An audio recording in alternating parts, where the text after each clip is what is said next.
morning everyone. As you all probably know, I used to own a 1998 Mitsubishi Pajero which looked something like this. And while owning that, I loved every single second of it. But I felt for me, I want to be started taking my friends on camping trips and I needed more seating space. So I upgraded my car. And today I'm going to show you exactly how that car looks. My name is Daniel and you're watching AdventureSparks. This video was proudly made with the help of our official partners, Kort Broek, for making sure that we are never bored while touring our beautiful South Africa and that we have the most comfortable and durable clothing wear. Tally Ho Farms for making sure that we stay nourished on our trips with the most fresh and organic fruit and veg. And the Low Carb Pantry, making sure we stay healthy on our trips with amazing gluten-free, sugar-free and keto-friendly snacks for while driving. Now let's start from the beginning, getting all the things that drive this car out of the way. So this is a 2006 Mitsubishi Colt Rodeo 4x4. It has got a 2.8 litre intercooled turbo diesel inside underneath the hood, which gives more than enough power and torque to get you through some very sticky situations. Now, the reason why I chose to go for this vehicle is because I've always loved it. I mean, the grille, the sleek design, it looks proper rugged. And because with the old vehicle that I had, the 1998 Mitsubishi Pajero, it was very heavy on fuel. And because these vehicles are my daily drivers, I needed something that I could drive around town in and not have to worry about the fuel. So I went for a 2.8 diesel, which alone gives me a lot more. And when I bought this vehicle, I found out that it's got 160 liters of fuel on board. So a 95 liter fuel tank with a 65 liter reserve, and it gives me on average about 1,200 to 1,500 kilometers that I can drive on one top up. It's absolutely crazy. I love it. It's amazing. Now let's get inside. Now inside it's pretty much like your normal 4x4 vehicle. You've got your 4x4 stick shift with 2 high, 4 high and 4 low. It doesn't have 4 low lock, however it does have a rear diff lock which you can switch on right here. Then it is a manual. You've got your roll and tilt up here, thermometer, as well as a battery voltage monitoring system. Already comes standard with the Mitsubishi Colt Rodeo vehicles. You've obviously got your hazards, as well as your temperatures, as well as how hard the aircon blows, and then a very nice icy cold air conditioning system. And when I bought the vehicle, obviously there, as with any second-hand vehicle, there is and will always be some issues that you need to fix or work out, such as with this one, it had been to Namibia, so the whole undercarriage had a lot of surface rust, and thank goodness it was surface rust. So I popped into King's Auto Body down in Killarney Gardens, and I would like to say thank you so much to James for that. They resprayed and basically grinded all that surface rust off, put some corrosion blocker as well as some black spray paint underneath, or black rust prohibitor underneath, and it looks amazing. They really did an awesome job. On your dials, you've got a fuel gauge, normal kilometers with a top speed of 180 km per hour, and then your revs, and then obviously your thermometer. Pretty straightforward and standard. This vehicle has done 172,000 km, so for its age, not bad at all. Moving on down here, the previous owner had fitted a dual battery monitoring system because there is a second battery in the back, which we will get to shortly, but that is obviously quite handy. Got your handbrake, space to put some stuff, and 2 4-point USB plugs to be able to charge things. And what's nice is you'll obviously see that they are currently on. The keys are not in the vehicle because these are wired straight to the second battery, which allows me to charge my phone or whatever I want to charge within the vehicle, keeping it safe while maybe going places and not using the car battery at all. And of course it's being on all the time, so the car doesn't need to be on to be able to charge. Got a small cubby box over here, quite a lot smaller than the Pajero, but I don't mind. I never use the box, the glove or the cubby box in the Pajero either. And then over here you've obviously got your glove compartment, which you can put whatever you want inside. Radio, little space to put stuff, and yeah, like I said, this vehicle, when I bought it, I have not done anything on it so far besides that, the underneath with just rush treating it. It came out with everything that you're seeing in this vehicle. It came out with it, such as these little casings where you can put stuff in, which I find really nice. I had one in the Pajero, but this one's just a lot more handy. And then obviously the amazing seat covers. It has got leather seats under this, but the seat covers make a world of a difference. So yeah, other than that, it's pretty stock standard. There isn't much else to the inside besides that it's just an amazing vehicle and really comfortable when driving. You kind of sit in a position where you are always at maximum comfort. Let's check out the back. So in the back here, you've got a lovely seating position. If you are taller than me, you might bump your head a little bit, but it's really comfortable for what it is. You've got some nice packing space over here and here. Seat cover on the back, also leather seats in the back, as well as a nice little armrest for your passengers for while driving if you haven't got three. And yeah, that's basically it. Got some grab handles here on the side, which really help.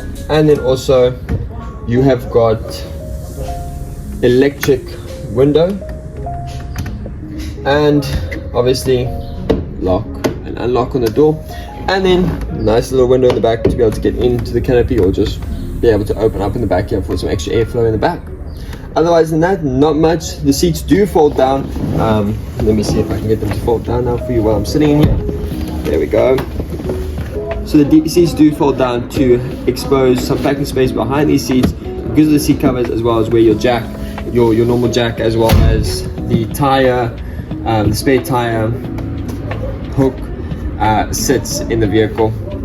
I don't think I'll be using the normal jack as much, because let me show you this outside. So the reason why I say I do not think I'll be using the original jack is because when I purchased this vehicle, it came with a high lift jack, and the previous owner had high lift jack points built into the vehicle. So there's one on every side of the vehicle to be able to assist you with lifting up. And I've never tested it out so far, but it apparently works wonders for the vehicle. Let's go check out where all the camping equipment is. Alright, so starting on the outside of the vehicle, we're going to start on this side.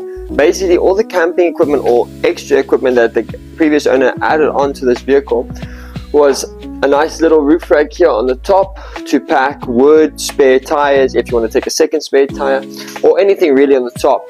Our plans in the future is hopefully to mount the high lift jack on top here, but obviously I haven't owned this vehicle for more than maybe a week, so we haven't gotten really into everything. Today there is someone coming to do some stuff with the electrical system, because you don't want to be messing around with it as it's still got a solenoid in it, and I have got the newer modern technology of a C-Tech, which helps then charge the dual battery system and all of that. So he's coming today to basically take out the solenoid, join the wires again, and then the vehicle is using old cigarette lighter plugs, which are obviously, as you would know, 2006, so upgrading it to Harrison plugs to make it more easy to unplug and disconnect or connect. But on the inside here, underneath the seat, which is really cool, is you've got a little inverter to be able to charge whatever it is you want to charge, or be able to use whatever it is you want to use, which I found really, really cool. And then on the top here, we have got a flip top tent. It is fiberglass. One day I will upgrade it. However, at the moment, I find it works a lot better than our old canvas tent. And then on the side here, you've got points for a small shadings awning, which looks like this when we went camping last time, which also works really, really well. On this side, we've got a nice snorkel fitted, which really helps. And a lot of people think that if you've got a snorkel on, you can now go through water as high as the bonnet, or even worse. It's not for that, but it can be used for that. It's it's a grey area. Snorkel actually just elevates your intake for air to try and minimize the amount of dust when traveling on dusty roads or gravel roads. Try to minimize the amount of dust that you get into the vehicle. So that's why it's elevated, as well as, yes, it does help keep the water out because obviously your air intake is elevated. However, if your engine is submerged, you're still going to have issues. And specifically with this one, because it's got the turbo scoop on the top, or for the intercooler, it also is, you can't really get much water into there, otherwise you're just going to flood the engine. And then this is what the roof rack looks like from the front. It did have a little plastic piece on the top here, perspex for wind deflection.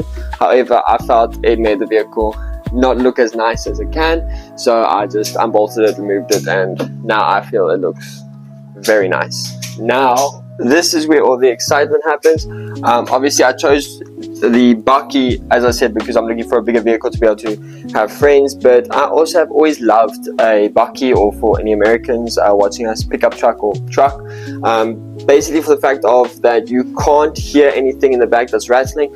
Can be a plus point, can be a downfall, depends on how you look at it. In the Pajero, everything metal rattles in the back, and you really struggle to hear the person you were sitting next to talk to you, which I didn't like. I like kind of a quiet car when driving, and so that's why I opted for the bakkie. And also I just feel there's so much more you can do with a bakkie in the back than what you can with an SUV. So on this side, you've obviously got a door that folds down, not up like the other sides, and it's got nice little straps which you can either set to stop over there, so you've got a nice little working table.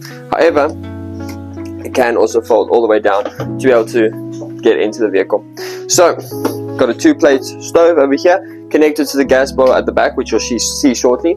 I've got all my cutlery over here, kettle, as well as some pots and pans, and a cooker head just for in case I want to cook on the ground or something like that. This is a nice little chopping board with spots to put some knives. Got a nice other chopping board, as well as then my fold up washing basin.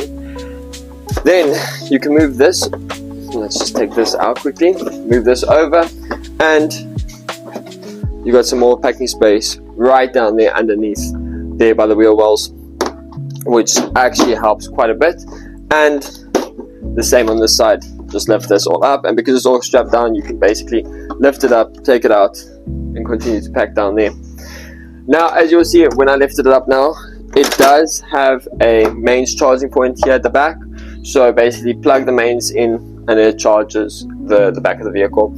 Currently it is set up on a charging system that it goes through, that it then charges the battery, and everything still runs with the battery. However, again, it is an outdated system, so it could and will most definitely ruin your battery, if not screw it up, by the constant charging going through it. So we want to update that to basically have just a cable coming here to a 3-point plug box over here, that then I charge everything off of that, having my fridge connected in there to the 3-point, as well as whatever else I need that I want to charge off of there. Inside here as well, you got a solar point, which is also at the moment, as I say, it's connected to the battery, but we're also going to upgrade it so that it connects to the CTEC to be able to charge the battery like that. Let's move on to the back. So here in the back of the vehicle, unfortunately you can't see as well as I'd wanted you to see, but it is parked in the garage at the moment. Here's the gas bottle. I had to buy myself a new gas bottle because the previous one I owned didn't fit this vehicle, so I bought myself a new one off the Facebook Marketplace and just replaced the piping, because the piping was old, again 2006 model. So just replaced that, and now it works wonders. So it's small things that here and there that I have already started to replace and get fixed, but there's still a lot more to do. Here's your input for your mains. And then on this side, we've got an extra 20 liters jerry can holder, but the holder also doubles as a step ladder to get up on top if you need to. Then we've got opening here for our door, and a nice little light inside here to be able to do whatever it is you need to do. And then obviously, with it being the bakkie, you got your tailgate that opens up here. And then, as I said, you've got a dual jaw system over here that opens up quite nicely. it's got a second one down here, as well as your fridge slider. Then you've also got a nice big table that came with the vehicle. Like I said, everything on the vehicle that you currently are seeing came with the vehicle when I purchased it, as well as 2 bride grid holders here in the back, and then 60 liters of water as well, which is really helpful. We're still trying to figure out if it's 60 or 80 because we haven't measured it yet, but hopefully during the course of today or this week we're going to be able to measure and see what exactly it takes. Let's move on to the other side. So on the other side here, we've obviously got the dual door system. So it's not just one, it is now the 2, which is really nice, especially when you see what they upgraded it to have. So starting from the front here, obviously opens upwards, and then you've got a nice packing space in here. It's got a drawer, box, slider or holder to have 3 of the outdoor warehouse ammo crates on top, and then this is where you access your water to top up water, as well as your battery, second battery box in the back. Then in this door, this is my favorite door. Here is basically your mobile workshop. So this side also has a light. Unfortunately, this side doesn't have a light at the moment, but it is in planning to get that light in there. So as you can see up top here, we've got a nice gas fire lighter, and then a nice torch, and then saw a lovely changeable screwdriver to be able to change it to whatever you want, which is really helpful because a lot of time people are carrying around 60 different screwdrivers, whereas this one you carry the one, you've got them all. And then obviously shackles that are rated for the vehicle, 2 of them to be able to tow yourself or someone else. And then last but not least, we've got a panga, which the previous person, I don't know if you can see, but on top of the panga, he's named it Kuala Panga, which we all found quite hilarious. So we're going to keep that there, keep it still named Kuala Panga, because why not? Then in here, you got your fire extinguisher, toolbox, spade, axe, recovery rope, as well as your jumper cables or jumper leads, which I like to have in all cases. And then underneath here you've got some more packing space, which I keep the air compressor, extra light, temp pegs, as well as a entire patch kit for tires, and an extra axe and lug nut spanner or nut spanner, big one for the tires, the high lift jack points, and a fold up spade for in case you need a second one. So this car is really, this bucky is kitted out really well for going on long trips, as well as going away. It is really kitted out to be able to do the very most that you need it to do. But you guys have seen the entirety of the car. Why don't we start it up and let you guys listen to how it sounds. Alright, so I'm just going to give it a quick start to allow you guys to hear exactly the power that this engine has.